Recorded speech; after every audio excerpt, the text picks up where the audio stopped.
Overall, the pull-up looks really good in terms of symmetry. From the rear view, we're able to see that you're able to maintain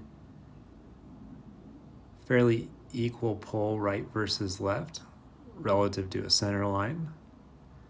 Now, if we do go back and we look at shoulder blade position and mechanics throughout the pull, we can see, even in a starting position here, that the left shoulder blade is slightly more elevated and upwardly rotated relative to the right shoulder blade.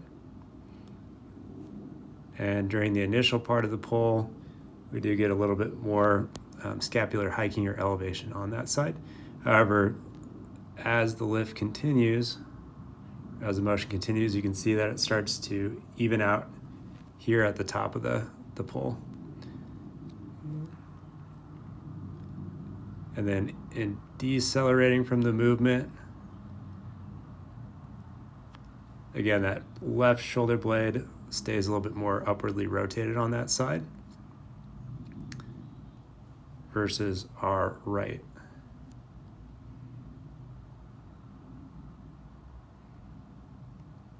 So again, it does a good job of catching up and evening out at the top of the pull-up during the initial phase as well as the deceleration phase,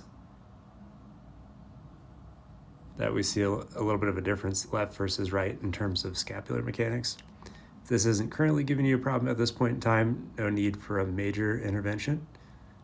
However, I would look to see, especially during the initial pull here, if we can get a little bit earlier activation of our lats as well as our lower trap muscles over on that side in order to balance out the force around the shoulder blade and take some of the pressure off of the upper trap and the neck on that side.